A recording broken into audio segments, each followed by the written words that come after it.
দিবস এবং জাতীয় পেশাগত স্বাস্থ্য ও সেফটি দিবস 2025-এর বিশেষ আলোচনা অনুষ্ঠানে আপনাদের সবাইকে স্বাগত জানাচ্ছি। আমি সানজিদা তন্নি।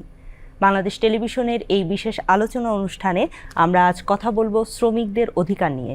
শুধুমাত্র শ্রমিকদের অধিকার নয়, তাদের ন্যায্য দাবিগুলো, তাদের স্বাস্থ্যক্ষেত্রের সুরক্ষা এবং পাশাপাশি তারা কেমন আছে সেই বিষয়গুলো জানব। শ্রমিক, যাদের ঘামে, যাদের পরিশ্রমে আমাদের এই সভ্যতা তৈরি হয়, তাদের অধিকারগুলো সুনিশ্চিত হোক, সেটি আমাদের সবসময় প্রত্যাশা। আজ এই বিশেষ আলোচনা অনুষ্ঠানে আমাদের সঙ্গে 3 জন সম্মানিত অতিথি রয়েছেন। আমাদের সঙ্গে আছেন জনাব AHM শফিকুজ্জামান, সচিব, শ্রম ও কর্মসংস্থান মন্ত্রণালয়। আমাদের সঙ্গে আছেন জনাব সৈয়দ সুলতান উদ্দিন আহমেদ, নির্বাহী পরিচালক, বিলস অ্যান্ড কমিশন প্রধান, শ্রম সংস্কার কমিশন। আমাদের সঙ্গে আছেন জনাব মোহাম্মদ রাজিকুজ্জামান রতন, সদস্য, শ্রম সংস্কার কমিশন এবং সভাপতি, সমাজতান্ত্রিক শ্রমিক ফ্রন্ট। স্যার, প্রথমে আপনার কাছেই জানতে চাই যে মে দিবস তো ভীষণ তাৎপর্যপূর্ণ একটি দিন। আমরা শ্রমিকের অধিকারের কথা বলি এবং এবার যে আপনাদের প্রতিপাদ্য রয়েছে, শ্রমিক মালিক এক হয়ে গড়ব এদেশ নতুন করে, প্রতিপাদ্যটার পিছনের গল্পটাও শুনতে চাই এবং দিবস নিয়ে কি বলবেন। মে দিবস এটি আসলে শ্রমিকদের একদিনের দিবস না, শ্রমিকদের 365 দিনই দিবস। তবে এটি বিশেষ তাৎপর্য এই জন্য যে 1886 সনে যখন আমেরিকার হে শহরে, যেটি শিকাগোতে, 8 ঘন্টা শ্রমের দাবিতে যখন শ্রমিকদের উপরে নির্যাতন হয়েছিল, সেটি আমরা বিশ্বব্যাপী এই দিবসে সেলিব্রেট করি এবং এবারে বাংলাদেশে নতুন দেশে এটিকে নতুন মাত্রায় আমরা সেলিব্রেট করছি। অর্থাৎ শ্রমিকদের মর্যাদাটাকে এই দিবসে আমরা স্মরণ করিয়ে দিতে চাই। সেই কারণে এবারের প্রতিপাদ্য, যেটি আমাদের এখন অন্তর্বর্তীকালীন সরকারের প্রধান ডক্টর মোহাম্মদ ইউনূস তিনি ঠিক করে দিয়েছেন। তিনি এমন একটি প্রতিপাদ্য দিয়েছেন যেটি আমাদের নতুন বাংলাদেশের স্বপ্ন দেখায়। অর্থাৎ এবারের প্রতিপাদ্য, শ্রমিক মালিক এক হয়ে গড়ব এই দেশ নতুন করে। অর্থাৎ আমরা সবাই মিলেই এই দেশটাকে নতুন করে গড়ব, এটাই মূল প্রতিপাদ্য। এবং সেখানে মূল যে প্রোগ্রামগুলো আমাদের মে দিবসে হচ্ছে সেটি হলো যে আমরা আসলে এই শ্রমিকদের অধিকার, সেটি এই 54 বছরে আমরা সেই অধিকার কিন্তু আমরা এখনও অনেক দূরে আছি সেই অধিকার বাস্তবায়নের ক্ষেত্রে। নতুন সরকারের চ্যালেঞ্জ সেটি হলো যে আমাদের আন্তর্জাতিক যে কমিটমেন্ট আছে, বিশেষ করে ILOর, এবং এখানে শ্রম কমিশনের প্রধান এখানে আছেন, ওনারা গত 21শে এপ্রিল তাদের কমিশন রিপোর্ট সাবমিট করেছে। এটি আমরা এই মে দিবসে কমিট করতে চাই যে আমরা নেক্সট 1 বছর, আমরা যখন 2026-এ মে দিবস পালন করব, তখন যাতে আমরা এই শ্রমিকের অধিকারটা এখন যে অবস্থা আছে তার থেকে আরও আন্তর্জাতিক মানের সাথে মিলিয়ে আমরা করতে পারবো, এই প্রত্যাশা আমাদের থাকবে। জনাব সৈয়দ সুলতান উদ্দিন আহমেদ, আপনার কাছে জানতে চাই, আপনারা যখন আপনাদের কমিশনের রিপোর্টগুলো দিলেন তখন নিশ্চয়ই এই মে দিবস এবং শ্রমিকদের অধিকারের কথা মাথায় রেখেই দিয়েছিলেন। সেখানে কি কি অধিকারের বিষয় এসেছে? আমাদের কমিশনের মূল ম্যান্ডেটই ছিল শ্রমিক অধিকার এবং কল্যাণ নিশ্চিত করার জন্য সুপারিশ করা। তো শ্রমিক অধিকারের প্রশ্ন যখন আসবে তখন কোনোভাবেই এটি মে দিবসের চেতনাকে বাদ দিয়ে হতে পারে না। এটা একটি ভিত্তি সারা পৃথিবীতে।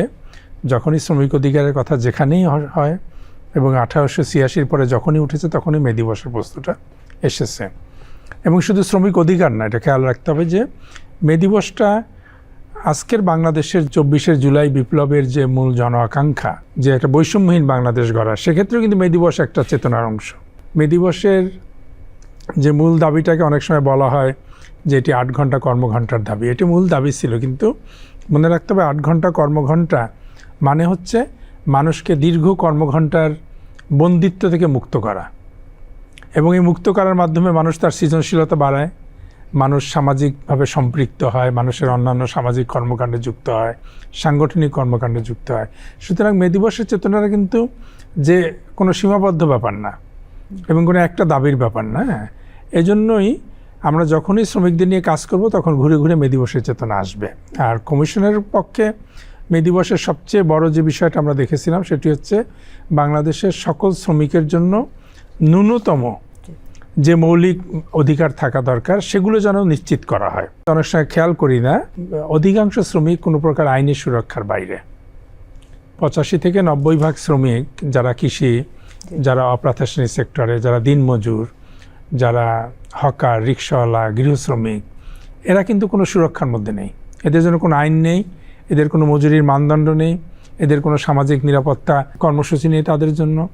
যার জন্য আপনারা দেখতে পান এই 70 বছরের একজন মানুষ রিক্সা চালায়, একজন উপার্জনক্ষম ব্যক্তি কোনোভাবে অসুস্থ হয়ে পড়লে ওই পরিবারের শিশুকে স্কুল বাদ দিয়ে কাজে যেতে হয়।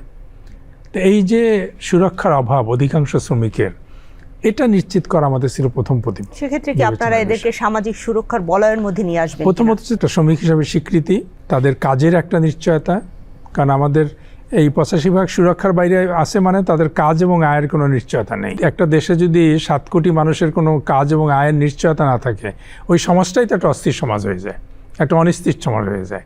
সেটি একটি জাতীয় ন্যূনতম মজুরির মানদণ্ড নিশ্চিত করা এবং সামাজিক সুরক্ষার বলয় ঠিক করা, এগুলো হচ্ছে প্রধান। এবং এটা করার জন্য তার যেটা দরকার সেটা হচ্ছে সে যদি বঞ্চিত হয় কোনো কারণে, তার জন্য প্রতিকার পাওয়ার একটা জায়গা থাকে, সরকারিভাবে একটি জায়গা থাকবে যেখানে একজন গৃহশ্রমিক গিয়ে বলতে পারবে বা একজন ব্যক্তিগত ড্রাইভার গিয়ে বলতে পারবে গত মাসে আমার বেতনটা দেওয়া হয়নি ঠিকমতো। এখন যেটা বলে প্রাতিষ্ঠানিক সেক্টরের শ্রমিকরা, আর এদের প্রতিনিধিত্ব করা এবং সংগঠিত হওয়ার অধিকার, তার কথাটা তাকে বলতে হবে, আরেকজন বললে হবে না।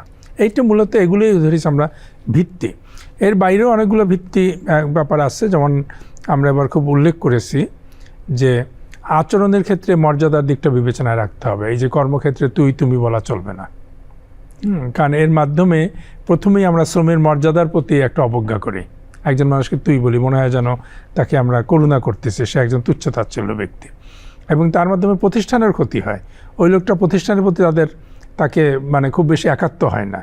তো এইরকম কিছু জিনিস আমরা সুপারিশ করেছি যেটা আমাদের সমাজে খুব শিকড়ে প্রতীত বৈষম্য, অবজ্ঞা শ্রমজীবী মানুষের প্রতি, যারা একটু পিছিয়ে পড়ে আছে তাকে এক ধরনের করুণা করা, এখান থেকে বের হয়ে আসতে চাই আমরা। বের হয়ে আসতে সহযোগিতা করবে নিশ্চয়ই। জনাব মোহাম্মদ রাজিকুজ্জামান, আপনার কাছে জানতে চাই, অনেক দিন ধরে শ্রমিকদের অধিকার নিয়ে কথা বলছেন, কাজ করছেন, এবং সেখান থেকে এখন আপনি সংস্কার কমিশনেও রয়েছেন। কর্মক্ষেত্রে তাদের নিরাপত্তা, তাদের স্বাস্থ্যগত সেফটির বিষয়ে যদি কিছু বলেন। 8 ঘন্টা কর্মদিবস কিন্তু শুধু 8 ঘন্টার বিষয় নয়, এর সঙ্গে যুক্ত আছে যে 8 ঘন্টা কাজ করে এমন মজুরি পাবো যাতে আমার জীবনটা যাপন করতে পারি। মানে 8 ঘন্টা কর্মদিবসের অন্তরালে ছিল ন্যায্য মজুরির দাবি। তার সঙ্গে যুক্ত ছিল মানুষের জীবনে কি মানবিক বোধগুলো থাকবে না? একজন শ্রমিক কি বাড়িতে ফিরে তার সন্তানের সঙ্গে সময় কাটাবে না? একজন স্বামী কি তার স্ত্রীর সঙ্গে সময় কাটাবে না? একজন মেয়ে কাজ শেষ করে পরিবারের সঙ্গে কি সময় দেবে না? যদি সে সূর্যোদয় থেকে সূর্যাস্ত পর্যন্ত কাজ করতেই থাকে, তাহলে তার পারিবারিক জীবন বলতে কি কিছু থাকবে? ফলে সে কারণে মে দিবসের যে 8 ঘন্টা কর্মদিবস, তার অন্তরালে ছিল যেমন ন্যায্য মজুরি, তার সঙ্গে ছিল একটা অবসরের দাবি, তার সঙ্গে ছিল জীবন বিকাশের জন্য আমি একটা বিনোদনেরও দাবি। সব মিলিয়ে এমন একটা পরিবেশ আমরা পেতে চাই যে কাজ করে আমি সমাজটাকে যেমন এগিয়ে দেব, কাজ করে আমার জীবনটাকেও আমি বিকশিত করব। যখন মে দিবস আমরা করছি তখন এই প্রশ্নটা আবার সামনে আসছে, জীবন বিকাশের ক্ষেত্রে আমাদের সুরক্ষাগুলো কেমন আছে, কর্মক্ষেত্রে আমাদের নিরাপত্তাটা কেমন আছে। আমি তো কাজ করতে যাই জীবিকা অর্জনের জন্য, মজুরি পেয়ে আমি দারিদ্র্যসীমার উপরে উঠব সেটাই আমার প্রত্যাশা, কিন্তু জীবিকা অর্জনের জন্য কাজ করতে গিয়ে আমি কি জীবন হারাবো? যদি জীবন হারাই তাহলে তার ক্ষতিপূরণটা কি হবে? কর্মক্ষেত্রে যদি আমি আহত হই, যদি আমি পঙ্গু হয়ে যাই, আমি কাজ করে সংসারটা চালাবো বলে এসেছিলাম, আমি পঙ্গু হয়ে সংসারের বোঝা হয়ে গেলাম, তা সেই ক্ষেত্রে তাহলে দায়টা কে নেবে? ফলে আজকে কিন্তু ন্যায্য মজুরির দাবি, কর্মঘণ্টার দাবি, তার সঙ্গে কর্মক্ষেত্রে সুরক্ষার দাবি, এবং তার সঙ্গে যদি আহত নিহত হয় তার ক্ষতিপূরণের দাবি আজকে একাকার হয়ে গিয়েছে। ফলে আজকে মে দিবসের মজুরির সঙ্গে শ্রমঘণ্টা এবং শ্রমঘণ্টার সঙ্গে শ্রমিকের সুরক্ষা, আমরা এটা দেখতে চাই কর্মক্ষেত্র যেন নিরাপদ হয়, মর্যাদাপূর্ণ হয়। যদি কখনো ওয়ার্ক প্লেস অ্যাক্সিডেন্ট ঘটে তাহলে শ্রমিক যেন কখনো অসহায় হয়ে না যায়, কর্মীর হাত যেন ভিক্ষুকের হাতে পরিণত না হয়। এবং সমাজের কাজ করতে গিয়ে আজকে আমাদের এই যে সমৃদ্ধি বলছি, আমাদের বাংলাদেশটা যখন স্বাধীন হয়েছিল তখন আমাদের জিডিপি ছিল $9 বিলিয়ন, আর এখন আমাদের জিডিপি $450 বিলিয়ন। এটা তো শ্রমের ফলে উৎপাদন হয়েছে। আমরা যখন দেশটা স্বাধীন করেছি তখন আমরা 1,10,00,000 টন খাদ্য উৎপাদন করতাম, এখন আমরা প্রায় 4 কোটি টন খাদ্য উৎপাদন করি। এটা তো আমাদের কৃষকের ফল। 6 লক্ষের উপরে আউটসোর্সিং ওয়ার্কার আছে, আমাদের এখানে যে গার্মেন্টসে 40 লক্ষ শ্রমিক আছে, নির্মাণ খাতে আমাদের 40 লক্ষ শ্রমিক আছে, আমাদের যে পরিবহন খাতে প্রায় 71 লক্ষ শ্রমিক আছে, গৃহকর্মী হিসেবে প্রায় 20 লক্ষ শ্রমিক আছে। এই মানুষগুলোর শ্রমের ফলেই তো দেশের উৎপাদন বাড়ে, অগ্রগতি হয়। ফলে সেই শ্রমিকদের জীবনটা যেন নিরাপদ হয়, আমরা মে দিবসে সেটাও প্রত্যাশা করি। শ্রমিক যখন সকালে ঘর থেকে বের হয় তিনি যেন সন্ধ্যায় নিরাপদে ঘরে ফিরে যেতে পারে, এটি তার কোনো প্রত্যাশা না, এটি যেন তার অধিকারের জায়গা হয়, তেমনটি আমরা প্রত্যাশা করি। আপনার কাছে ফিরতে চাই, এই যে অনেকগুলো কমিশনের রিপোর্ট এবং তাদের যে অনেক বিশ্লেষণ আমরা শুনলাম, সরকার কিভাবে এর সঙ্গে সামঞ্জস্য করবে বা আপনাদের চিন্তাভাবনায় কি রয়েছে আমরা একটু জানতে চাই। শ্রম এবং কর্মসংস্থান মন্ত্রণালয় মূলত যে শ্রমিকদের সাথে যে কাজ করে, এখানে কিন্তু মালিকদেরও এখানে প্রোটেকশনের একটা ব্যাপার আছে। পিএলএ বলে, যেটা বাংলাদেশ লেবার আইন, শ্রম আইন, এটি এমনভাবে করা এবং এটি বাংলাদেশে একটা ইউনিক আইন। অর্থাৎ এই আইনটা কিন্তু শ্রমিকের প্রতিনিধিত্ব যেমন থাকে, মালিকের প্রতিনিধিত্ব থাকে, সরকারের এখানে ইন্টারভেনশন থাকে এবং সবাই মিলেই কিন্তু আলোচনার মাধ্যমে করা হয়। এবং আমাদের যেটি 2006 সনে যে আইনটা হয়েছিল, এটি অ্যামেন্ডমেন্ট হয়েছে এবং অ্যামেন্ডমেন্ট হয়ে আমরা এখন নতুনভাবে এই আইনটাকে ড্রাফট করছি। এবং এটি কিন্তু এই যে আমাদের 24-এর যে বিপ্লব হলো এবং সেখানে যে শ্রমিকরা আত্মদান করেছে, এখানে 100 উপরের শ্রমিক আত্মাহুতি দিয়েছে এবং সেই যে রক্ত, সেই রক্তে কিন্তু এই নতুন বাংলাদেশ, সেখানে যে শ্রমিকদের যে ন্যায্য অধিকার, এইটা যাতে ট্রুলি এখানে রিফ্লেক্ট হয় সেটাই আমরা ফোকাস করছি। এই শ্রম আইনটা, এটি এমন একটা আইন, এটা কিন্তু ডোমেস্টিক আইন না, এটার সাথে কিন্তু আমাদের ইন্টারন্যাশনাল কানেকশন আছে। অর্থাৎ যে আইএলও, যেটা ইন্টারন্যাশনাল লেবার অর্গানাইজেশন, প্লাস আমাদের যে তৈরি শ্রমিকদের যে পোশাক, বিশেষ করে সেটি যে সব দেশে যায়, বিশেষ করে ইউরোপিয়ান কান্ট্রিগুলোতে, সেখানে তাদের সাথে আমাদের একটা কমিটমেন্ট আছে। আমাদের সিঙ্গেল মার্কেট হলো ইউএসএ, সেখানে তাদের সাথে আমাদের একটা কমিটমেন্ট আছে। অর্থাৎ যে কথাগুলো আসলো, আজকে শুধু মে দিবস না, আমরা আজকে সেফটি দিবসও পালন করছি। এবং সেই সেফটি দিবস পালন করতে গিয়ে যদি রানা প্লাজায় 12 বছর আগে যে ঘটনা ঘটেছে, অর্থাৎ আমি শ্রমিককে যদি নিরাপত্তা দিতে না পারি, অথবা শ্রমিককে যদি ন্যায্য মজুরি না দিতে পারি, অর্থাৎ এই ঘামের বিনিময়ে যে অর্জনটা, সেই অর্জনটা যদি তাকে যদি আমি ফেরত না দিতে পারি, তাহলে তো আসলে এই এত অর্জন বা এত স্যাক্রিফাইস, এটা তো কখনই ভ্যালু করা যাবে যে না। আপনি যে আইনের কথা বললেন সেটি শুধুমাত্র বাংলাদেশে নয়, আপনি বললেন যে আন্তর্জাতিকভাবে এক ধরনের স্বীকৃতি রয়েছে সেখানে। তাহলে আমি একটু জানতে চাই, যারা বিদেশগামী শ্রমিক রয়েছে তাদের নিরাপত্তার ক্ষেত্রে সরকার কি করছে? এখানে যে জিনিসটা হলো যে আন্তর্জাতিকভাবে স্বীকৃতি মানে হলো যে আমাদের এই আইনটা, এটি কিন্তু গ্লোবাল স্ট্যান্ডার্ডে করতে হয়। অর্থাৎ অন্য একটা দেশে শ্রমিকদের যে অধিকার, সেটি কিন্তু বাংলাদেশেও কিন্তু সেই অধিকারটা দিতে হবে। এবং এটি কিন্তু একটি মৌলিক অধিকার, এটি এমন নয় যে এটি আমরা তাদেরকে দয়াতে করছি। এখন আমাদের বাংলাদেশে আমাদের প্রতি বছর আমাদের যেহেতু কর্মসংস্থানের একটা ইস্যু আছে, সেখানে প্রতি বছর অলমোস্ট 2 মিলিয়ন, অর্থাৎ 20 লক্ষ থেকে 22 লক্ষ লোক আপনার এই কর্মক্ষেত্রে ঢোকে এবং তার একটা অর্ধেক অংশই অলমোস্ট বিদেশে যায়। সেখানে এই আমাদের যে বিদেশগামী যে মাইগ্রেন্ট ওয়ার্কার আছে, সেখানে ওই দেশের যে আইনগুলো আছে, সেখানে কিন্তু ওই দেশের আইন অনুযায়ী সেই শ্রমিকদের অধিকারের বিষয়টি রয়েছে। কিন্তু প্রবলেমটা কোথায়? প্রবলেমটা হচ্ছে আমাদের দেশ থেকে এই শ্রমিকরা যখন বিদেশে যাচ্ছে, তখন কিন্তু তাদের এখানে আমরা যখন বিদেশে পাঠাচ্ছি, অর্থাৎ তাকে আমরা স্কিল করে পাঠাচ্ছি না, সেখানে গিয়ে সে যে একটি মানে এমন একটা পরিবেশের মধ্যে পড়ে, সেটার সাথে সে অ্যাডাপ্ট করতে পারছে না। এই কারণে আমি যে জিনিসটা আছে যে এটির জন্য আরেকটি মন্ত্রণালয় আছে, প্রবাসী এবং বৈদেশিক কর্মসংস্থান মন্ত্রণালয়, যেটি একটা সময় শ্রম মন্ত্রণালয়ের আওতায় ছিল, কিন্তু আমরা তাদেরকে স্কিল করে পাঠানো এবং তাদের যে সেফটি ইস্যুগুলো, সেই জিনিসগুলো কিন্তু নিশ্চিত করা দরকার। কারণ আমরা প্রায় পত্রিকায় দেখি যে আমাদের যে দেশগুলোতে আমাদের মাইগ্রেন্ট ওয়ার্কাররা যাচ্ছে, বিশেষ করে আমাদের মিডল ইস্টে, সেখানে তারা কিন্তু অ্যাবিউজ হচ্ছে। এই কারণে আমরাও কিন্তু এটা আন্তর্জাতিক যে ফোরামগুলো আছে, আইএলও সহ, সেখানেও কিন্তু আমরা এই দাবি তুলছি যে আমাদের মাইগ্রেন্ট ওয়ার্কারদেরকেও সেই একইভাবে প্রোটেকশন দিতে হবে। স্যার, আপনার কাছে জানতে চাই, বর্তমানে যে শ্রম আইনটি রয়েছে সেটি কতটুকু সময় উপযোগী আর কি কি পরিবর্তন আসলে দরকার? কোন পরিবর্তনগুলোর কথা আমরা বলি না সাধারণত? এই আইনটি খুব সীমাবদ্ধ শ্রমজীবী গোষ্ঠীর জন্য, এটাকে বাংলাদেশের সকল শ্রমজীবী মানুষের জন্য করা, এটি একটি। আর বাস্তবায়নের ক্ষেত্রে আমাদের অনেকগুলো সীমাবদ্ধতা আছে। তার মধ্যে সবচেয়ে বড় যে সীমাবদ্ধতা মনে রাখতে হবে, যে এই আইনটা বাস্তবায়ন করতে গেলে, শ্রম আইন বাস্তবায়নের জন্য আপনার শ্রমিকদের সংগঠিত হওয়ার অধিকারটা খুব জরুরি। বলাই হয় যে দেশে শ্রমিক সংগঠিত দর কষাকষি করতে পারে, সেখানে সে আইনের বাস্তবায়নটা নিশ্চিত করতে পারে। কিন্তু এখানে আমাদের এই পরিবেশটা এখনও ওইভাবে তৈরি হয়নি। চেষ্টা চলতেছে কিন্তু তৈরি হয়নি। সুতরাং বাস্তবায়নের সীমাবদ্ধতার মধ্যে একটা তো হচ্ছে যে প্রাতিষ্ঠানিক কাঠামোভিত্তিক যে সীমাবদ্ধতা আছে, সমস্ত জায়গায় শ্রম অধিদপ্তর বা শ্রম পরিদর্শন অধিদপ্তরের ওইভাবে জনবল নেই, অনেক সময় মনোবলও নেই। তো আর একটা হচ্ছে যে যার জন্য আইনটা, সে যদি সত্যিকারভাবে সংগঠিত হওয়ার সুযোগ না পায়, সে যদি প্রতিবাদ করার সুযোগ না পায়, প্রতিকারের ব্যবস্থা না থাকে, তাহলে বাস্তবায়নে সীমাবদ্ধতা। আর একটা বড় ব্যাপার হচ্ছে আমাদের শ্রম আদালত। এর সংখ্যা কম, মামলা বেশি। এই যে সংখ্যা কম, মামলা বেশি হওয়ার কারণে আসলে আইন বাস্তবায়ন না হলে একজন মানুষ কী করবে? আদালতে যাবে। তা শ্রমিক যখন আদালতে যায় তখন দেখা যায় যে তাকে বছরের পর বছর অপেক্ষা করতে হয় রায়ের জন্য।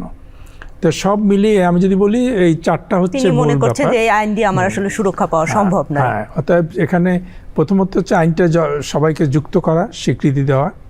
দুই হচ্ছে এটা বাস্তবায়নের জন্য যে প্রশাসনিক কাঠামো দরকার, সেখানে আমরা কমিশন বলেছি যে এই 4টা অধিদপ্তর করা, এখন 2টো আছে।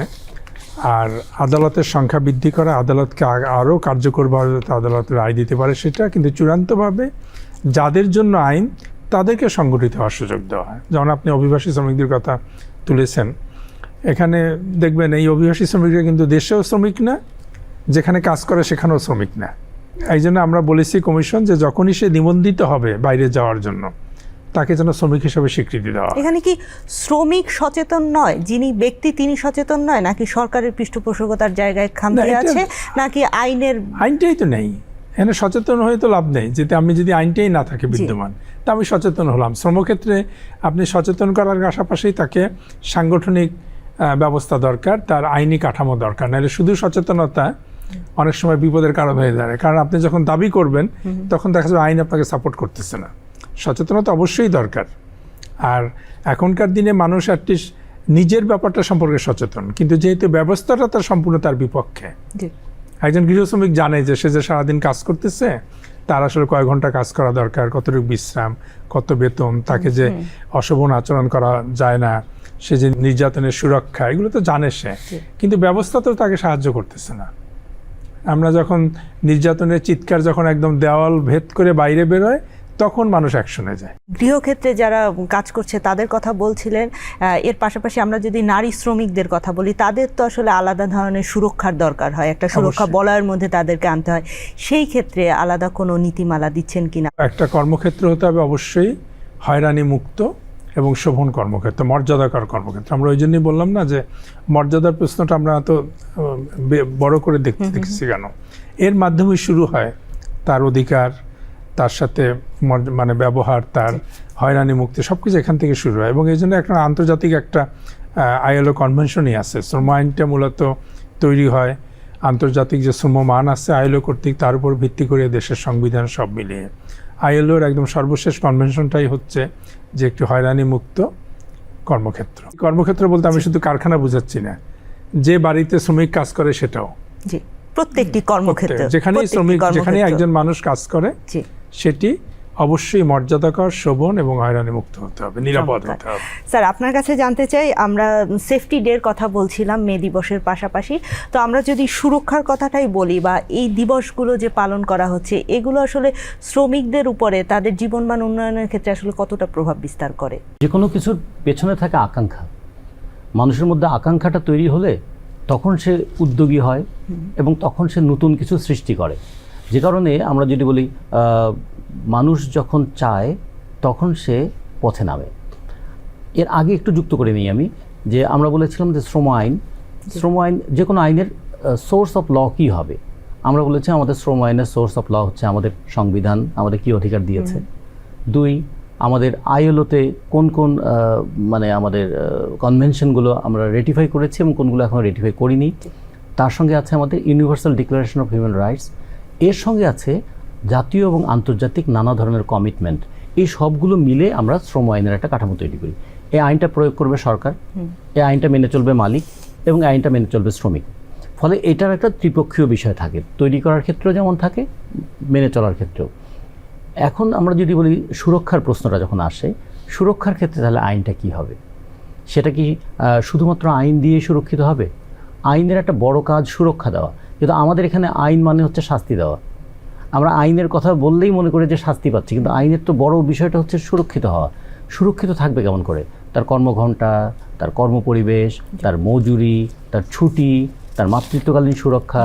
এমনকি যদি বলি যে ILO কনভেনশন 190, যেটা এখন আমরা রেটিফাই করিনি, কিন্তু আমাদের সোসাইটিতেও কিছু বিষয় আছে, কারো প্রতি অশোভন আচরণটাকে কেউ কিন্তু ভালো চোখে দেখে না। তার মানে এটা একটা আমাদের সোশ্যাল ফোর্স, একটা সামাজিক শক্তিও আছে। যেটা সামাজিক শক্তি আছে সেটাকে আমরা আইনি শক্তিতে রূপান্তরিত করতে চাই, যাতে কনভেনশনটা রেটিফাই হলে সেই অনুযায়ী আমাদের শ্রম আইনেও এই বিষয়টাকে অন্তর্ভুক্ত করা যায়। কর্মক্ষেত্রগুলোকে যদি নিরাপদ করতে হয় তাহলে 3টা জিনিস এখানে খেয়াল রাখতে হবে। প্রথমত আইন, দ্বিতীয়ত কর্মপরিবেশ, তৃতীয়ত সচেতন উপলব্ধি। এখন একজন শ্রমিকেরও তো বুঝতে হবে যে আমার কর্মক্ষেত্রটা আমার, আমি এটাকে রক্ষা করব। মালিকেরও তো বুঝতে হবে যে আমার সমস্ত যন্ত্রপাতি, সমস্ত পুঁজি অর্থহীন হয়ে যাবে যদি শ্রমিকের হাত সেখানে না লাগে। এখানে শ্রমের মর্যাদার প্রশ্নটা যেমন আছে, শ্রমিকের ক্ষেত্রে অধিকারের প্রশ্নটাও সেরকম আছে। আর তার সঙ্গে যেটা সামাজিক সুরক্ষার কথা বা পেশাগত স্বাস্থ্য সুরক্ষার কথা যদি বলি, অথবা অকুপেশনাল সেফটির কথা যদি বলি, ধরুন একটা শ্রমিক সে মা হবে, মা হওয়ার বোঝাটা সে নিজে বহন করছে, কিন্তু মা হওয়ার সুফলটা তো গোটা সমাজ পায়। ফলে আমরা বলি এটা সোশ্যাল রেসপন্সিবিলিটি হওয়া উচিত, কিন্তু এটা হয়ে গেছে পার্সোনাল লায়াবিলিটি। সেই জায়গায় তাহলে ব্যালেন্সটা কী হবে? তাহলে মাতৃত্বকালীন ছুটিটা যেমন থাকতে হবে। এই ক্ষেত্রে একটা বিরাট বৈষম্য আছে। আমাদের সরকারি ক্ষেত্রে আমাদের মায়েদের মাতৃত্বকালীন ছুটি 6 মাস, বেসরকারি ফর্মাল সেক্টরগুলোতে 4 মাস, ইনফর্মাল সেক্টরে কোনো ছুটির বালাই নাই। বরঞ্চ মা হওয়াটা মনে হয় অপরাধ, মা হবে এটা শুনলে তার চাকরি চলে যাওয়ার একটা ঝুঁকি থাকে। তাহলে আমরা বলি একটা বড় ধাক্কা এখানে নারীর ক্ষেত্রে। 2 নম্বর হচ্ছে নারীর শরীর, যে শরীরটা শ্রমক্ষেত্রে কাজে লাগে সেই শরীরটাই কি তার বিড়ম্বনার বিষয় হয়ে যাবে? যে প্রতি মুহূর্তে তাকে সতর্ক থাকতে হবে তার শারীরিক সুরক্ষার জন্য।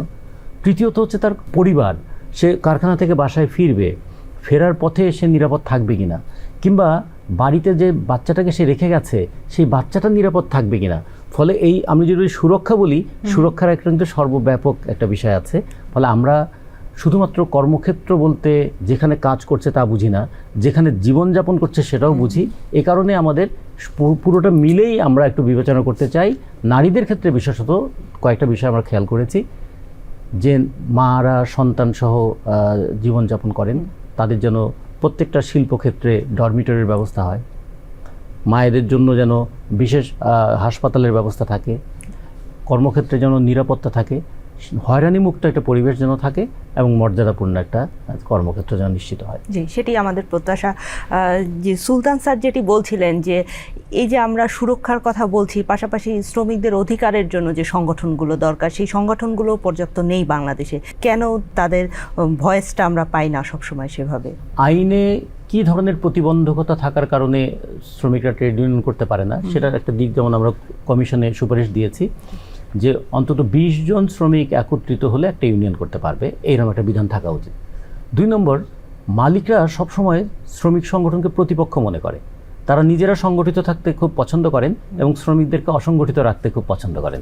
সেই ক্ষেত্রে আমরা দেখেছি যখনই কেউ সংগঠিত হতে চায় 3 ধরনের আক্রমণ তার উপর আসে। প্রথমত রেজিস্ট্রেশন পাওয়ার জটিলতা, দ্বিতীয়ত চাকরি হারানোর ঝুঁকি, তৃতীয়ত যে পাল্টাপাল্টি আর এক ধরনের সংগঠন, তারা পরস্পরের মধ্যে বিরোধে লিপ্ত হয়ে যায়।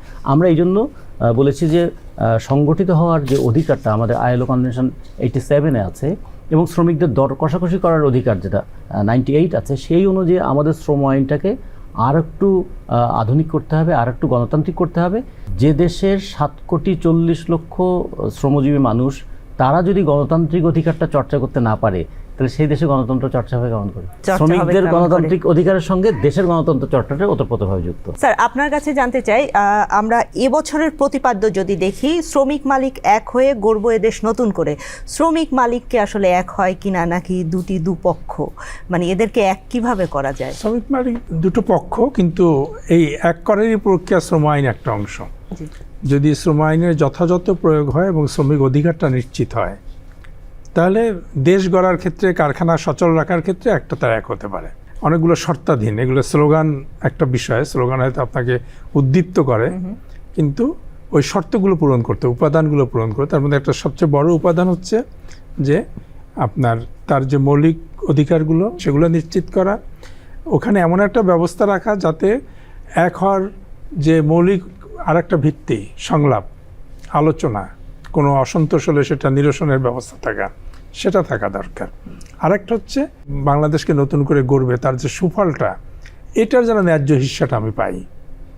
এখন আমাদের সমস্যা কি, আপনার সুনির্দিষ্ট বেতনের বাইরে তো আপনার কিছু পাওয়ার নেই, মজুরি পাবেন কিনা সেটাই তো আপনার অনিশ্চয়তা থাকে সবসময়।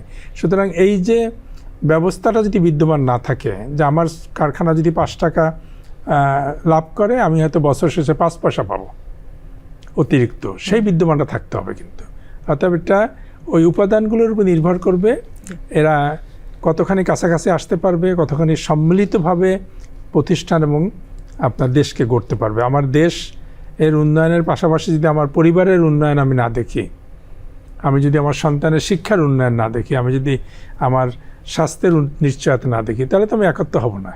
মানে একের তো একটা বহিঃপ্রকাশ হতে হবে একাত্মতায়।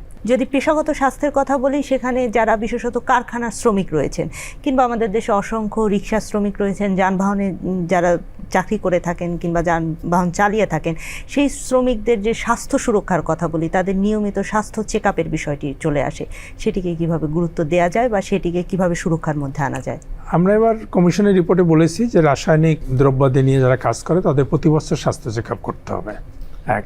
এবং শিল্পাঞ্চলগুলোতে, শ্রমঘন এলাকাগুলোতে সরকারের স্বাস্থ্যকেন্দ্র থাকবে এবং সেখানে সান্ধ্যকালীন আউটডোর থাকতে হবে, কারণ শ্রমিক সারাদিন কাজ করে, সে যেন সন্ধ্যায় যেতে পারে। আর আমাদের যে শ্রমিক কল্যাণ কেন্দ্রগুলো আছে, ওগুলো শ্রমিক কল্যাণ স্বাস্থ্যকেন্দ্র নাম দিয়ে করা। আমাদের মনে রাখতে হবে যে শ্রমিকের স্বাস্থ্য দেশের সম্পদ। একজন শ্রমিক তার যে শক্তি, তার দৈহিক শক্তি ব্যয় করে কিন্তু উৎপাদনে। হ্যাঁ, এটা মনে রেখে আমাদের, তার অধিকার এবং দেশের সম্পদ দুটোই। কিন্তু আমাদের যদি দেখেন নতুন যে শিল্পাঞ্চলগুলো আছে, এখানে কিন্তু সরকারের কিন্তু স্বাস্থ্য কোনো ব্যবস্থা বিদ্যমান নেই। কতগুলো নামমাত্র ক্লিনিকে বা ব্যক্তিগত ক্লিনিক দ্বারা এগুলো চলে, খুব কম জায়গায়, 2-1টা জায়গায় সরকারই করেছে। এটা পরিবর্তন করতে হবে। এবং পাশাপাশি শুধু দুর্ঘটনা বা পেশাজীবী স্বাস্থ্য না, শ্রমিকের যে সাধারণ স্বাস্থ্য সমস্যা, সেটাও কিন্তু আমাদের খেয়াল রাখতে হবে। শ্রমিকের কিছু কিছু বিষয় আছে যেগুলো অনেক বিলম্বে ধরা পড়ে, যেমন সিলিকোসিস। এটি এমন একটা রোগ, এই মানুষ বাঁচে না। এখানে সব আপনার দেখবেন খুব তরুণ তরুণ শ্রমিকরা মারা যায় যারা পাথরে কাজ করে, কিন্তু এরা ধরা পড়ে অনেক পরে।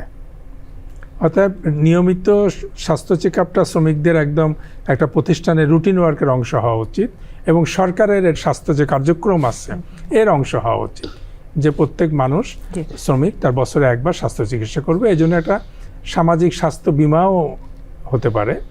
আপনার আমাদের পার্শ্ববর্তী দেশগুলোতেই আছে সামাজিক স্বাস্থ্য বিমা, সেখানে ওই বিমার আওতায় হাসপাতাল আছে। একজন শ্রমিক অসুস্থ হয়ে সেখানে ভর্তি হলে তার ওই মাসের বেতন এবং তার চিকিৎসা ওই বিমা থেকে আসে। এটা খুব অবাস্তব কোনো ব্যাপার না। এটা ইচ্ছাগুলি করা যায় যদি আমরা ওই সামাজিক বিমার যে কর্মসূচিগুলো, এগুলো যদি আমরা করতে পারি, সেটি অনেক ভালো হয়। স্যার, আপনার কাছে ফিরতে চাই। আমরা শ্রমিকদের স্বাস্থ্য সুরক্ষা নিয়ে কথা বলছিলাম, তাদের জীবনমান উন্নয়ন নিয়ে কথা বলছিলাম, কিন্তু বরাবরই ঘুরে ফিরে যে বিষয়টি আসে যে শ্রমিকের ন্যায্য মজুরি। এবং আমরা বিভিন্ন সময় দেখি এই যে আমাদের নতুন বাংলাদেশ, 24-এর গণঅভ্যুত্থানের পরবর্তী বাংলাদেশ, সেই বাংলাদেশেও আমরা দেখেছি যে শ্রমিকদের বারবার আন্দোলন করতে হচ্ছে, মজুরি হয়তো পাচ্ছে না, মাসের বেতনটাও ঠিক করে পাচ্ছে না। এটিকে কিভাবে একটা জায়গায় নিয়ে আসা যায়, তার ন্যায্য মজুরিটা সে যেন পায়? এগুলো নিয়ে আসার জন্যই তো আমরা সবাই মিলেই কাজ করছি, আপনার মিডিয়াতেও কাজ করা হচ্ছে। সবচেয়ে বড় বিষয়টি হলো যে আমাদের আইনি প্রোটেকশন একটা বিষয়, আরেকটি হলো আমাদের যেটি হলো যে কনসেপ্ট যেটা আছে বা আমরা এটাকে কতটুকু ওন করছি। এখন যে বিতর্কগুলো হচ্ছে সেখানে মালিক এবং শ্রমিকের দূরত্ব যাতে না থাকে সেটার জন্য কিন্তু আজকের প্রতিপাদ্য। কিন্তু যে জায়গাটা হয়েছে কি যে শ্রমিক সে যখন একটি কারখানার, সে যদি মনে করে একটা ওনারশিপ ডেভেলপ হয়, অর্থাৎ এই কারখানাটা আমার, এবং মালিক যদি সেই স্কোপটা দেয়, তখন কিন্তু সেই যে অসন্তোষ বা যেগুলো হচ্ছে সেটা কিন্তু ওই শ্রমিকরাই প্রোটেকশন দিবে। এটাই যেমন একটা বিষয়। আরেকটি হলো যে আমাদের শ্রম আইনের আওতায় ট্রেড ইউনিয়ন রেজিস্ট্রেশন থেকে শুরু করে এখানে অনেকটাই দেখা গেল যে বাইরে থেকে একটা ইনফ্লুয়েন্স আসে, এবং এইগুলো কিন্তু আমরা দূর করার জন্য যেটা আছে যাতে এটা ইজিয়ার করা যায়, এবং সেটার জন্য কিন্তু আমরা অনেকগুলো পদক্ষেপ নিয়েছি। অর্থাৎ আমাদের টোটাল যে সার্ভিসগুলো আছে, আমাদের শ্রম ভবন যেটা আছে, শ্রম অধিদপ্তর, এবং সেখানে আমাদের ডাইফি বলে আমাদের কারখানার যে অধিদপ্তরটা আছে, আমরা প্রতিটা সার্ভিসটাকে আমরা ডিজিটালাইজ করতে চাচ্ছি, ডিজিটাল ট্রান্সফরমেশন করছি। অর্থাৎ এখানে যেন ওই হ্যাসেলগুলো না থাকে, এটাই যেমন একটা দিক। আমরা একটা 18 দফা করেছি শ্রমিক মালিক দুই পক্ষ মিলে, সেখানে তাদের অ্যানুয়াল ইনক্রিমেন্ট এগুলো কিন্তু বৃদ্ধির ব্যবস্থা আছে। এখন যেটা হলো ওয়েজের কথা যেটা বলা হচ্ছে, এটা কি এখনকার যে ইনফ্লেশন হয়েছে বা এখনকার যে বাজারের মূল্য বা সেটার সাথে কি আপনার সামঞ্জস্য আছে কিনা। এখানে আমাদের একটা আছে যে ন্যূনতম মজুরি বোর্ড আছে, তারা কিন্তু প্রতি 5 বছর পর পর ইভ্যালুয়েট করে এবং প্রতি বছর 5% ইনক্রিমেন্ট, সেটা কিন্তু আমরা এখন বাড়িয়ে কিন্তু 9% গার্মেন্টস সেক্টরে করেছি। আমাদের কাভারেজটা আসলে খুব ইম্পর্টেন্ট। আমরা যে কাভারেজটা আছে সেটা হলো মাত্র আমরা 15% শ্রমিকদের কাভারেজ করছি যারা ফর্মাল সেক্টরে আছে, আরএমজি সেক্টর বা এই ধরনের লেদার সেক্টর, এরকম ফর্মাল সেক্টরগুলোতে আছে। কিন্তু ইনফর্মাল সেক্টরে বাকি 85% শ্রমিককে কিন্তু আমরা তাদেরকে কিন্তু এই নেটওয়ার্কের মধ্যে আনতে পারিনি। বিশেষ করে আপনারা দেখেন যে আমাদের যারা হোম বেসড ওয়ার্কার আছে সেগুলো কিন্তু ম্যাক্সিমামই ইনফর্মাল সেক্টরগুলোতে। এখন তাদেরকে আমরা যখন মর্যাদা দেব, তাদেরকে যখন আমি শ্রমিক হিসেবে ডিক্লেয়ার করব বা তাদেরকে যদি আমি এই নেটওয়ার্কের মধ্যে আনতে পারি, যেমন ধরেন আমাদের একটা আছে শ্রমিক কল্যাণ ফাউন্ডেশন, সেখানে আমরা যে টাকাটা আছে এটা জমা হয়, মানে মালিকদের একটা অংশ, লাভের একটা অংশ জমা হয়। এটা দিয়ে আমরা কি প্রোটেকশন দিচ্ছি, সেখানে আমাদের যেটা আছে চিকিৎসার ব্যবস্থা করছি, আমরা তাদেরকে মাতৃত্বকালীন যে আপনার প্রোটেকশন সেটা দেওয়া হচ্ছে, সেখানে বাচ্চাদের এডুকেশনের ব্যবস্থা আছে, মৃত্যুজনিত কারণে সেখানে তাদেরকে আমরা একটা অনুদান দিয়ে থাকি তাদের পরিবারকে।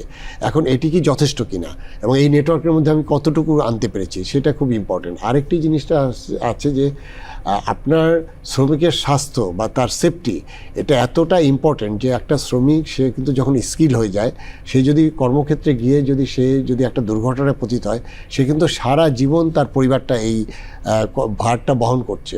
সেই জায়গাগুলোতে আমরা যাতে নিশ্চিতভাবে এই সেফটির ইস্যুটা যেগুলো আছে, অকুপেশনাল যেটা সেফটি অ্যান্ড হেলথ ইস্যু যেটা আছে, সেটা ইনশিওর করতে গেলে এখানে কিন্তু আপনার বিনিয়োগের ব্যাপার আছে। আর চিকিৎসার জন্য যেটা আছে, আমাদের 31টা শ্রম কল্যাণ কেন্দ্র আছে, সেটি যথেষ্ট নয় এবং এটাকে আমরা এক্সপ্যান্ড করছি। এবং ইভেন আমরা চিন্তা করছি যেমন আমাদের শ্রমঘন এলাকা টঙ্গী বা গাজীপুর বা আশুলিয়া, এই এলাকায় আমরা শ্রমিকদের জন্য একটি জেনারেল হাসপাতাল আমরা করার চিন্তা করছি এবং এটি আরও কয়েকটা এলাকায় যেখানে এটা বিস্তৃত করা দরকার। আমাদের টি গার্ডেনের যে শ্রমিকরা, ওখানে 1 লক্ষ শ্রমিক আছে, তারা কিন্তু অবর্ণনীয় আপনার কষ্টের মধ্যে আছে। আমরা কিন্তু তাদেরকেও কিন্তু প্রপারলি আমরা অ্যাড্রেস করতে পারিনি। এখানে অনেক কাজ করার আছে এবং আমি আশা করব যে আজকে আমরা যে আলোচনা করলাম সেখানে সমাজের যে সরকার সব কিছু করে দেবে তা না, এখানে মালিকের অংশগ্রহণ এবং শ্রমিকদের যে আচরণ, সেই আচরণগুলোও কিন্তু শোভন হতে হবে। এখন ধরেন যে জিনিসটা আছে, প্রবলেমটা যেটা আছে, সেটা নিয়ে যদি আমরা অনেক ক্ষেত্রেই দেখা গেল শ্রমিকদেরকে এখানে টুলস হিসেবে ব্যবহার করছে এবং সেই যাতে ব্যবহার করে রাষ্ট্রকে অনেক সময় তার ইকোনমিকে কলাপস দেওয়ার জন্য আপনার অনেক চেষ্টা আছে। সেখানে আমি এখানে শ্রমিক লিডাররা আছে, তাদেরকেও আমি অনুরোধ করব আপনারাও সংগঠিত হন, অর্থাৎ আপনাদের যে ন্যায্য দাবির জন্যই আসেন, কিন্তু এইখানে যারা অন্যায্যতা তৈরি করছে বা দেশকে অস্থির করছে, সেই জায়গাগুলো কিন্তু আপনাদের প্রোটেকশন ছাড়া, আপনাদের হেল্প ছাড়া কিন্তু সরকার একা করতে পারবে না। এই জন্য আমার সবাইকে সম্পৃক্ত করা দরকার। এই জন্যই কিন্তু এবারের স্লোগান মালিক এবং শ্রমিক একই সাথে মিলেই আমরা এই দেশটাকে সামনে এগিয়ে নিই। আপনি টি গার্ডেনের শ্রমিকদের কথা বললেন এবং আমরা বিভিন্ন সময় দেখেছি যে তারা তাদের অধিকারের জন্য একটা আন্দোলন করে, তারপরে সরকারের সঙ্গে তাদের প্রতিনিধিরা বসে এবং আমরা বলি ওটাকে টি এস্টেট, এবং স্টেটের সঙ্গে সরকারের সঙ্গে আসলে কি কথা হয় সেটি আমরা জানি না, কিন্তু তাদের বেতন ভাতা বা তাদের সুরক্ষাটা কিন্তু সেইভাবে হয় না। সরকারকে এই দিকে দৃষ্টি দেওয়ার, আপনি যেহেতু বললেন নিশ্চয়ই কোনো ইচ্ছা আছে আপনাদের। হ্যাঁ, আমরা কাজ করছি। এখন ধরেন শ্রম এবং কর্মসংস্থান মন্ত্রণালয় যেটা হয়েছে কি, আমরা যখন শ্রমিকের অধিকারের প্রশ্ন বলি, তাদের শ্রবণ কর্মপরিবেশের কথা বলি, তখন এখানে কিন্তু অনেকগুলো ক্রস কাটিং ইস্যু আছে। ল অ্যান্ড অর্ডার সেটা একটা বিষয়, আমাদের ফাইন্যান্সের যে বিষয়টা আছে, আমাদের এখানে আপনার যেমন হেলথের বিষয়গুলো আছে, এগুলো কিন্তু আমরা সরকারের বিভিন্ন মন্ত্রণালয় করছে এবং আমরা সমন্বিতভাবে এগিয়ে যেতে চাই। কিন্তু সেখানে ফোকাসটা কি? ফোকাসটা হলো যে আমাদের একমাত্র ফোকাস হওয়া উচিত আমার দেশের যে ইকোনমিক অ্যাক্টিভিটিস, এবং সেখানে কিন্তু আপনি এই শ্রমিকদের অসন্তোষ রেখে, শ্রমিকদের অধিকার থেকে বঞ্চিত করে সামনের দিকে দেশ এগিয়ে যাবে না। কারণ যেটুকু আগাবে সেটি কিন্তু আবার সেই সার্কেলের মধ্যে আবার পিছিয়ে আসবে। এই কারণে আমি মনে করি যে আমাদের শ্রম এবং কর্মসংস্থান মন্ত্রণালয়ের পাশাপাশি অন্য যারা আছে, যেটা সরকারের অংশ, যারা প্রাইভেট সেক্টরের যারা আছে, ইভেন আমাদের যারা একাডেমি আছে, সবাইকে আসলে এক ডিরেকশনে কাজ করতে হবে। এখানে মালিক এই ডিরেকশনে, শ্রমিক এই ডিরেকশনে সেভাবে ভাবলাম না, আমরা সেম ডিরেকশনে কাজ করবো এবং সেটাই কিন্তু আমরা কনসেনসাসে এসেছি। এবং সেখানে শ্রম কমিশনের যে রিপোর্ট, সেখানে কিন্তু মালিক এবং শ্রমিক দুই পক্ষ মিলেই কিন্তু এই রিপোর্টটা দিয়েছে। এটা এমন না যে শ্রমিকদের পক্ষ থেকে এটা হয়েছে, এবং সেই কারণে আমরা সবাই মিলে যদি আমরা অন্তত এই কমিশনের রিপোর্টটা নিয়েও যদি আমরা কাজ করি, যেটা আমরা অলরেডি কমিটেড, আমরা কাজ করব। এবং আমাদের যেহেতু আপনারা জানেন যে আমাদের chief adviser doctor Mohammad Yunus, তিনি একটি আন্তর্জাতিক ব্যক্তিত্ব এবং ওনার আন্তর্জাতিক লেভেলের যে কমিটমেন্ট, তার মর্যাদা, দেশের মর্যাদা রাখার জন্য আমাদের এই জায়গাটায় আমাদের অবশ্যই তাদের অধিকার এবং মে দিবসের যে প্রতিপাদ্য এবং মে দিবসের যে মূল যে চেতনা, সেটা আমাদের সেটাকে সামনে রেখে আমাদের নিশ্চয়ই কাজ করতে হবে। আমরা অনুষ্ঠানের একেবারে শেষ পর্যায়ে আপনার কাছে জানতে চাই, এই যে বর্তমান বাংলাদেশ, 10 বছর পরের বাংলাদেশ আমরা যদি চিন্তা করতে চাই, সেই বাংলাদেশটি কেমন হবে, সেখানে শ্রমিকদের নিরাপত্তা ব্যবস্থা কি থাকবে এবং সেটি শ্রমিকদের জন্য একটি মানবিক বাংলাদেশ হবে কিনা? আমাদের 3-0 কনসেপ্ট, অর্থাৎ আমাদের সাস্টেনেবল হতে হবে। প্রথম হলো যে আমি ইন্ডাস্ট্রি করব, আমি উৎপাদন করব, কিন্তু আমি যদি পরিবেশটাকে ধ্বংস করি, সেই বাংলাদেশ আমরা দেখতে চাই না। আমরা যেটা করব, যে জিনিসটা হলো যে একটা পক্ষ, তারা আপনার শুধু দেশে নয়, তারা সারা বিশ্বে বিভিন্ন জায়গায় চলে যাবে এই শ্রমিকদের এখান থেকে আর্ন করে। কিন্তু এই যে বৈষম্য এবং যেটার জন্য এই পরিবর্তনটা আসছে, অর্থাৎ আমাদের 10 বছর পরে আমরা দেখতে চাই যে একদম বৈষম্যহীন একটি বাংলাদেশ, যেখানে শ্রমিক সে একজন মানুষ, তার একটা মানবিক বিষয় আছে এবং সেটা হলো আমাদের সংবিধানে তার যে অধিকারটা দেওয়া আছে, সেটা যদি আমরা করি। আর সামনে কিন্তু একটা বড় চ্যালেঞ্জ আছে, আমাদের যে আর্টিফিশিয়াল ইন্টেলিজেন্স আসছে, সেখানে কিন্তু আমাদের এখনই ভাবা দরকার যে এই যে লক্ষ লক্ষ শ্রমিক যারা আছে, তারা অনেক ক্ষেত্রে কিন্তু কর্মহীন হয়ে যাবে। সেই জায়গাটায় আমাদের ওদেরকে ওই এআই রিলেটেড যে আমাদের সামনে যে চ্যালেঞ্জগুলো আছে, আমাদের গ্র্যাজুয়েশন যদি হয় তখন যে চ্যালেঞ্জগুলো আছে, সেটার সাথে আমরা এই আমাদের শ্রমিক বা আমাদের কর্মগুলো, আমাদের ইন্ডাস্ট্রিগুলোকে কীভাবে লিঙ্ক করব, সেই জায়গাটাও ফোকাস করতে পারলে আমার নিশ্চয়ই 10 বছর পরে একটি বাংলাদেশ সত্যিকারের অর্থে একটি, যে আমরা যে স্বপ্ন দেখি, সত্যিকার একটা মানবিক বাংলাদেশ হবে, এটাই আমার প্রত্যাশা। জনাব সৈয়দ সুলতান উদ্দিন আহমেদ, আপনার কাছে জানতে চাই, শ্রমিকদের জন্য ভবিষ্যৎ বাংলাদেশ কেমন দেখতে চান এবং কমিশনের যে রিপোর্টগুলি রয়েছে, সেগুলো বাস্তবায়নের পথে কোনো চ্যালেঞ্জ আছে কিনা? আমরা 10 বছর পর দেখতে চাই যে শ্রমিক একজন মাথা উঁচু করে বলতে পারবে যে এই দেশ বিনির্মাণের আমরা সৈনিক এবং এই দেশের যে অগ্রগতি এর অংশীদার, এটা নিশ্চিত হবে এবং সে বলবে, সেটা মর্যাদা সহ। আর প্রযুক্তিগত যে উন্নয়ন আছে, এটি শ্রমিককে আরও নিরাপদ করবে, আরও সৃজনশীল করবে, তার দীর্ঘ কর্মঘণ্টা, তার যে ঝুঁকিপূর্ণ কাজ, তার অস্বাস্থ্যকর কাজ থেকে তাকে মুক্তি দিবে, অর্থাৎ তাকে কর্মহীন করবে না।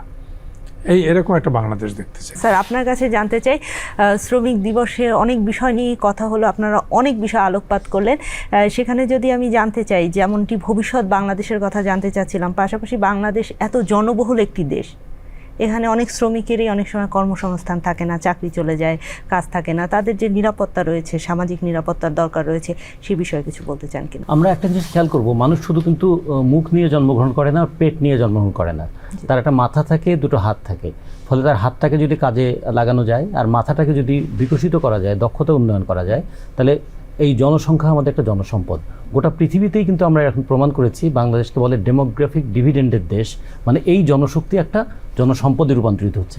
সেক্ষেত্রে প্রথম যে কাজটা হতে হবে, যে আমরা বলি যে 3-0 নীতির মধ্যে প্রথম কথাটা হচ্ছে দারিদ্র শূন্য হয়ে যাবে। তো দারিদ্র শূন্য হতে গেলে শ্রমিকদের মজুরি অন্তত দারিদ্র সীমার উপরে থাকতে হবে, ফলে একটা ন্যায্য মজুরি শুধু না, সে যেন ওয়ার্কিং পুয়ার না হয়, কাজ করে যেন গরিব না থাকে, এই বিষয় থাকতে হবে। আমাদের অর্থনৈতিক প্রবৃদ্ধিতে যে শ্রমিকের ভূমিকা আছে, শ্রমিকরা মনে করবে আমরা উন্নয়নের অংশীদার হয়েছি, আমরা এখন উন্নয়নের মানে মালিকানাও চাই, আমরা উৎপাদনে অংশগ্রহণ করেছি, আমরা এখানে আমাদের ন্যায্য প্রাপ্যটাও চাই।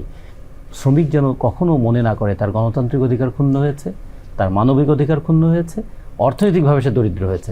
আগামী 10 বছর পরে এই দারিদ্র্যমুক্ত বাংলাদেশ দেখতে চাইলে দরিদ্র শ্রমিক মুক্ত বাংলাদেশটাও দেখতে হবে।